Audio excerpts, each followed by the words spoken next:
Welcome to മാറ്റ്കം. ഇന്നത്തെ വീഡിയോയിൽ നമ്മൾ ഡിസ്കസ് ചെയ്യാൻ പോകുന്നത് NMMS അല്ലെങ്കിൽ NTSC എക്സാമിനേഷന്റെ പ്രീവിയസ് ഇയർ ക്വസ്റ്റ്യൻസ് ആണ്. 8ലും 10ലും പഠിക്കുന്നവരെ സംബന്ധിച്ചിടത്തോളം ഏറ്റവും നല്ലൊരു ഗോൾഡൻ ഓപ്പർച്യൂണിറ്റിയാണ് NMMS എക്സാമിനേഷനും NTSC എക്സാമിനേഷനും.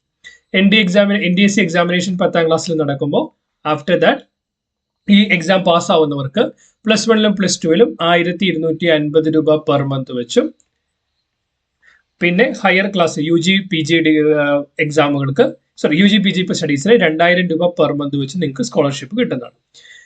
NMMS അതായത് നാഷണൽ മീൻസ് കം മെറിറ്റ് സ്കോളർഷിപ്പിന്റെ കേസിലാണ് എങ്കിൽ നിങ്ങൾക്ക് 12,000 രൂപ പെർ ഇയർ, 12ാം ക്ലാസ് വരെ 12,000 രൂപ പെർ ഇയർ കിട്ടുന്നതാണ്.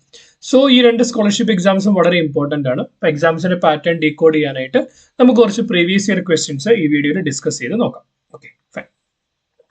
അതിനു മുമ്പായിട്ട് വീഡിയോ കാണുന്നവരെല്ലാവരും ചാനൽ സബ്സ്ക്രൈബ് ചെയ്യാനായിട്ടും എല്ലാവരുമായിട്ട് ഷെയർ ചെയ്യാനായിട്ടും ശ്രമിക്കാം. ഓക്കെ, സോ ആദ്യത്തെ ഒരു ക്വസ്റ്റ്യൻ ഇങ്ങനെയാണ്. നമ്മൾ ഇംഗ്ലീഷിലും മലയാളത്തിലുമുള്ള question നോക്കുന്നതായിരിക്കും. 5 notebooks and 1 pen cost 315 rupees.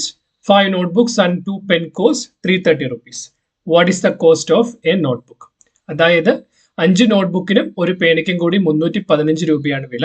5 നോട്ട്ബുക്കിനും 2 പേനയ്ക്കും കൂടി 330 രൂപയാണ് വില. അതായത് 5 നോട്ട്ബുക്കിനും ഒരു പേനയ്ക്കും കൂടി 315 രൂപയായി. 5 നോട്ട്ബുക്കിനും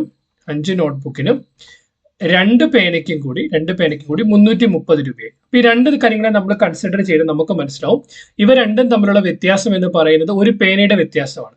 അപ്പൊ ഈ നമ്പറുകൾ തമ്മിലുള്ള വ്യത്യാസം എത്രയാണ്? 15 ആണ്. അപ്പൊ അതായത് ഒരു പേനയുടെ വില എന്ന് പറയുന്നത് 15 രൂപയായിരിക്കും. ഇക്വേഷൻ സോൾവ് ചെയ്യാതെ തന്നെ നിങ്ങൾക്ക് ഡയറക്ട്ലി കണ്ടുപിടിക്കാം. 5 നോട്ട്ബുക്കിന്റെയും ഒരു പേനയുടെയും വില 315 ആണ്. 5 നോട്ട്ബുക്കിന്റെയും 2 പേനയുടെയും വില 330 ആണ്. ഇവ രണ്ടും തമ്മിലുള്ള വ്യത്യാസം ആകെ ഒരു പേന ആയതുകൊണ്ട് ഒരു പേനയുടെ വില എന്ന് പറയുന്നത് 15 രൂപയായിരിക്കും. അങ്ങനെയാണെങ്കിൽ ഒരു പേനയുടെ വില 15 രൂപയാണെങ്കിൽ 5 നോട്ട്ബുക്കിന്റെ വില എന്ന് പറയുന്നത് 315 മൈനസ് 15 എന്ന് കിട്ടും. കാരണം എന്താണ്? ഈ ഇക്വേഷൻ നമ്മൾ നോക്കിയാൽ ഒരു പേനയുടെ വില 15, ആ 15 315 എന്ന് കൊടുത്താൽ 5 നോട്ട്ബുക്കിന്റെ വില കിട്ടും, അതായത് 300 രൂപ. അതായത് അപ്പൊ നോട്ട്ബുക്കിന്റെ വില എന്ന് പറയുന്നത് 300 ഡിവൈഡഡ് ബൈ 5, അതായത് 60 രൂപ. അപ്പൊ ഒരു നോട്ട്ബുക്കിന്റെ വില നമുക്ക് 60 രൂപയാണെന്ന് കിട്ടി. സോ 60 രൂപയായിരിക്കും ഒരു നോട്ട്ബുക്കിന്റെ വില എന്ന് പറയുന്നത്. രണ്ടാമത്തെ question, if A equal to 1, late equal to 38, what is boss? അതായത് എ എന്ന് പറയുന്ന ലെറ്ററിനെ 1 കൊണ്ടും ലേറ്റ് എന്ന് പറയുന്ന ആ ഒരു വേർഡിനെ 38 കൊണ്ട് ഡിനോട്ട് ചെയ്യുവാണെങ്കിൽ ബോസ് എന്ന് പറയുന്നത് എന്തായിരിക്കും? A1 എന്ന് പറയുമ്പോൾ എ ഇംഗ്ലീഷ് ആൽഫബറ്റിസിലെ ഒന്നാമത്തെ ലെറ്റർ ആണ്. അപ്പൊ നമുക്ക് എന്ത് മനസ്സിലാക്കാം? നമ്മളിപ്പോൾ ABCD എഴുതുവാണെങ്കിൽ ABCDEFGHILMNOPQRSTUVWXYZ. 1 2 3 4 5 6 7 8 9 10 11 12 13 14 15 16 17 18 19 20 21 22 23 24 25 26. എ എന്ന് പറയുന്നത് 1 ആണെങ്കിൽ ലേറ്റ് എൽ എന്ന് പറയുന്നത് എന്താണ്? L 12. So 12 plus A 1 13, T 20 plus E എന്ന് പറയുന്നത് 5. ഇപ്പൊ എത്ര കിട്ടി? 2 1 3 5 3 8, 2 1 3 38. സോ അങ്ങനെയാണ് 38ലേക്ക് എത്തി. അപ്പൊ എങ്ങനെ ബോസിന് നമുക്ക് എങ്ങനെ കണ്ടുപിടിക്കാം? ബി എന്ന് പറയുന്നത് 2, ഒ എന്ന് പറയുന്നത് 15, SS എന്ന് പറയുന്നത് 19 38, 2 40 പ്ലസ് 15 55. സോ അപ്പൊ ആൻസർ എന്ന് പറയുന്നത് എന്താണ്? 55 ആണെന്ന് കിട്ടി. വളരെ ഈസി ആയിട്ട് നമുക്ക് ആൻസർ കണ്ടുപിടിക്കാനായിട്ട് പറ്റും. മറ്റൊരു ക്വസ്റ്റ്യൻ നോക്കിയേ. If the speed of a car is 60 km/h, how long will it take to cover the distance of 80 km? അതായത് 60 km/മണിക്കൂർ വേഗത്തിൽ സഞ്ചരിക്കുന്ന ഒരു കാറിന് 80 കിലോമീറ്റർ യാത്ര ചെയ്യാൻ എത്ര സമയം വേണം? നമുക്ക് തന്നിരിക്കുന്ന സ്പീഡാണ് 60 km/h. അതായത് തന്നിരിക്കുന്ന കാറിന്റെ വേഗത അല്ലെ സ്പീഡ് എന്ന് പറയുന്നത് 60 km/h ആണ്. നമുക്കറിയാം സ്പീഡ് എന്ന് പറയുന്നത് distance travelled divide by time ആണ്. അതായത് ഈ ഒരു ഇന്ന ടൈമിൽ സഞ്ചരിച്ച ദൂരമാണ് സ്പീഡ് എന്ന് പറയുന്നത്. സോ അങ്ങനെയാണ് എങ്കിൽ നമുക്ക് ഇതിനകത്ത് നമുക്ക് വേണ്ടത് ഈ പറയപ്പെടുന്ന കാറിന് 80 കിലോമീറ്റർ യാത്ര ചെയ്യാൻ വേണ്ട സമയമാണ്. നമുക്ക് കണ്ടുപിടിക്കേണ്ടത് സമയമാണ്. ടൈം എന്ന് പറയുന്നത് എന്ത് കിട്ടും? Time equal to distance divided by speed എന്ന് കിട്ടും. നമുക്ക് എത്ര ഡിസ്റ്റൻസ് കണ്ടുപിടിക്കാനുള്ള ദൂരം, ഡിസ്റ്റൻസ് കവർ ചെയ്യുന്ന സമയം കണ്ടുപിടിക്കേണ്ടത് 80 കിലോമീറ്റർ. സോ 80 ഡിവൈഡഡ് ബൈ 60 എന്ന് കിട്ടും. ക്യാൻസൽ ചെയ്ത് കഴിയുമ്പോൾ 8 ഡിവൈഡ് ബൈ 6 അല്ലെങ്കിൽ നമുക്കിതിന് 4 ഡിവൈഡ് ബൈ 3 അവർ എന്ന് എഴുതാം. അപ്പൊ എന്താണ് 4/3 അവർ? 4/3 അവർ എന്ന് പറഞ്ഞാൽ എന്താണ്? 4 ഡിവൈഡ് ബൈ 3, 1 ടൈം 3 വന്നു, 1 0 വരും, 1 വരും, അത്ര എഴുതാം. അപ്പൊ ഇത് നമുക്ക് ഇതിനെ എങ്ങനെ എഴുതാം? ഇതിനെ നമുക്ക് 1 and 1/3 അവർ എന്ന് എഴുതാൻ പറ്റും. 1 and 1/3 അവർ, അല്ലെങ്കിൽ 1 അവർ പിന്നെ എന്താണ് 1/3 അവർ. ഒരു അവർ എന്ന് പറഞ്ഞാൽ എത്രയാ? 60 മിനിറ്റ്. അപ്പൊ 1/3 അവർ എന്ന് പറയുമ്പോൾ 1/3 ഇൻറ്റു 60 മിനിറ്റ് എന്ന് എഴുതാം. അങ്ങനെയാണ് എങ്കിൽ നമുക്ക് ഇതിനെ എന്തെന്ന് എഴുതാം? 1 അവറും 60 മിനിറ്റ്. സോറി, 1 അവറും 60നെ 3 ക്യാൻസൽ ചെയ്താൽ 1 അവറും 20 മിനിറ്റ്. ഓക്കെ, അപ്പൊ എത്രയാണ്? 60 കിലോമീറ്റർ വേഗതയിൽ സഞ്ചരിക്കുന്ന കാറിന് 80 കിലോമീറ്റർ ദൂരം കവർ ചെയ്യാനായിട്ട് 1 മണിക്കൂറും 20 മിനിറ്റും വേണം. ഓപ്ഷൻ സി ആയിരിക്കും ഇതിന്റെ ആൻസർ എന്ന് പറയുന്നത്. ഓപ്ഷൻ സി ആയിരിക്കും ഇതിനകത്തെ ആൻസർ എന്ന് പറയുന്നത്. ക്ലിയർ ആണല്ലോ? കാരണം നമുക്ക് സ്പീഡ് തന്നിട്ടുണ്ട്, 80 കിലോമീറ്റർ ദൂരം കവർ ചെയ്യാനായിട്ട് വേണ്ട സമയമാണ് നമ്മൾ കാൽക്കുലേറ്റ് ചെയ്യേണ്ടത്. മറ്റൊരു ചോദ്യം ഡൈസുമായി ബന്ധപ്പെട്ടാണ്. 2 positions of a cube are given below.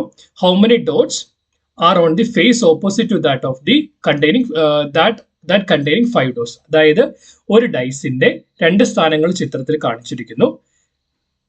5 കുത്തുകൾ ഉള്ള മുഖത്തിന് എതിരെയുള്ള മുഖത്തിൽ എത്ര കുത്തുകൾ ഉണ്ടാവും?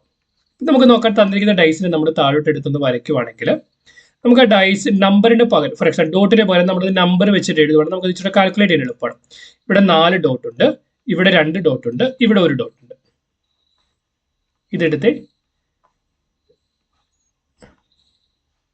ഇതെടുക്കുവാണെങ്കിൽ ഇവിടെ 2 ഡോട്ട് ഉണ്ട്, ഇവിടെ 5 ഡോട്ട് ഉണ്ട്, ഇവിടെ 1 ഡോട്ട് ഉണ്ട്. അപ്പൊ ഇവിടെ നിങ്ങൾക്ക് ഇതിനകത്ത് മനസ്സിലാക്കാവുന്ന ഏറ്റവും പ്രധാനപ്പെട്ട കാര്യം, ഏതെങ്കിലും ഒരു ക്യൂബ് എടുത്താൽ ആ ക്യൂബിന്റെ 2 അഡ്ജസന്റ് സൈഡുകളും എടുത്താൽ, ആ ക്യൂബിന്റെ 2 അഡ്ജസന്റ് സൈഡ്, ഫോർ എക്സാമ്പിൾ ഇത് 2 എടുക്കുക എന്ന് വെച്ചു.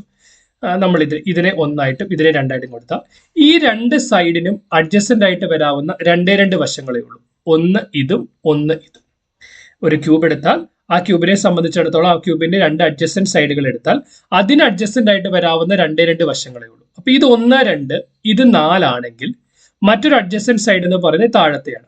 ഓൾറെഡി 1നും 2നും അഡ്ജസന്റ് സൈഡ് ആയിട്ട് എന്ത് വന്നിട്ടുണ്ട്? രണ്ടാമത്തെ ഫിഗറിൽ 5 വന്നിട്ടുണ്ട്.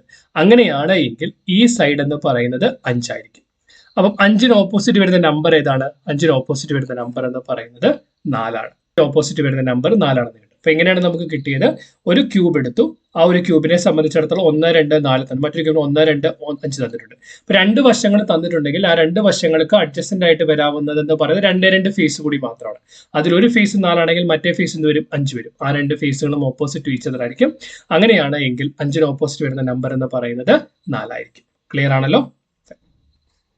മറ്റൊരു question. A man walks 6 kilometre south, turns left, walks 5 kilometer, then again turns left, walk 7 kilometer. What is the direction is he facing now? അതായത് ഒരാൾ 4 കിലോമീറ്റർ തെക്കോട്ട് നടന്ന് അവിടെ നിന്ന് ഇടത്തോട്ട് തിരിഞ്ഞ് 5 കിലോമീറ്റർ നടക്കുന്നു, വീണ്ടും ഇടത്തോട്ട് തിരിഞ്ഞ് 7 കിലോമീറ്റർ നടക്കുന്നു. അയാൾ ഇപ്പോൾ ഏത് ദിശയിലാണ് സഞ്ചരിക്കുന്നത്? ഫോർ എക്സാമ്പിൾ അതിന് നമുക്ക് നോർത്ത് സൗത്ത് കൃത്യമായിട്ട് അറിയാം. ഇതാണ് നോർത്ത്, ഇത് സൗത്ത്, ഇത് ഈസ്റ്റ്, ഇത് വെസ്റ്റ്.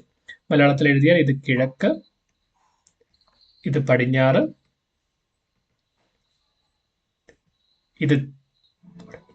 ഇത് വടക്ക്, ഇത് തെക്ക്, വടക്ക്, ഇത് തെക്ക്. ഓക്കെ, അപ്പൊ നമുക്ക് അങ്ങനെ ഈസി ആയിട്ട് കണ്ടുപിടിക്കാനായിട്ട് പറ്റും. ഇത് നോക്കിക്കേ, ഒരാൾ ഇവിടെ നിൽക്കുന്നു. ഈ നിൽക്കുന്ന വ്യക്തി സൗത്തിലേക്ക് 6 കിലോമീറ്റർ നടക്കുന്നു, തെക്കോട്ട് 6 കിലോമീറ്റർ നടക്കുന്നു. തെക്കോട്ട് അദ്ദേഹം 6 കിലോമീറ്റർ നടന്നു, ഇവിടെ എത്തി. ഇനി നിങ്ങൾ ടേണിങ് നോക്കണമെങ്കിൽ എന്ത് ചെയ്യണം എന്ന് വെച്ചാൽ, നിങ്ങൾ ഈ പേജിനെ നേരെ നിങ്ങളുടെ നേർദിശയിലേക്ക്, ഫോർ എക്സാമ്പിൾ ഇതിപ്പോൾ താഴോട്ടല്ല നിൽക്കുന്നത്, അപ്പോൾ ആ പേജിനെ നിങ്ങൾ റൊട്ടേറ്റ് ചെയ്ത് നിങ്ങളുടെ നേരെയാകുന്ന രീതിയിലേക്ക് ആക്കാം. എന്നിട്ട് മാത്രം റൈറ്റും ലെഫ്റ്റും കണ്ടുപിടിക്കും. ഇങ്ങനെ എടുത്തിട്ട് റൈറ്റും ലെഫ്റ്റും എടുക്കരുത്. നേരെ എടുത്ത് നിങ്ങൾക്ക് നേരെ ആക്കിയതിന് ശേഷം, അപ്പൊ നിങ്ങൾക്ക് നേരെയാക്കുമ്പോൾ ഇത് എങ്ങനെ വരും? നിങ്ങൾക്ക് നേരെയാക്കുമ്പോൾ ഇത് നേരെ ഇങ്ങനെ വരും, ഇങ്ങനെ. അപ്പൊ ഇങ്ങനെ ആക്കിയതിന് ശേഷം എന്ത് ചെയ്യുക? അതിന്റെ ലെഫ്റ്റും റൈറ്റും നോക്കാം. അപ്പോൾ അതിനുശേഷം അത് ഇടത്തോട്ട് തിരിഞ്ഞ് 5 കിലോമീറ്റർ നടക്കുന്നു. എന്താണ്? ഇടത്തോട്ട് തിരിഞ്ഞ് 5 കിലോമീറ്റർ നടക്കുന്നു. അപ്പൊ ഇടത്തോട്ട് തിരിഞ്ഞ് 5 കിലോമീറ്റർ എന്ന് പറയുമ്പോൾ ഇങ്ങോട്ടേക്ക് വരും. കാരണം ഇങ്ങനെ നോക്കുമ്പോൾ ഇടത്ത് ഇങ്ങോട്ടാണെങ്കിൽ നേരെ ഡൗൺ ആകുമ്പോൾ നേരെ താഴെ വരും. ഇപ്പൊ ഇടത്തോട്ട് 5 കിലോമീറ്റർ നടന്നു.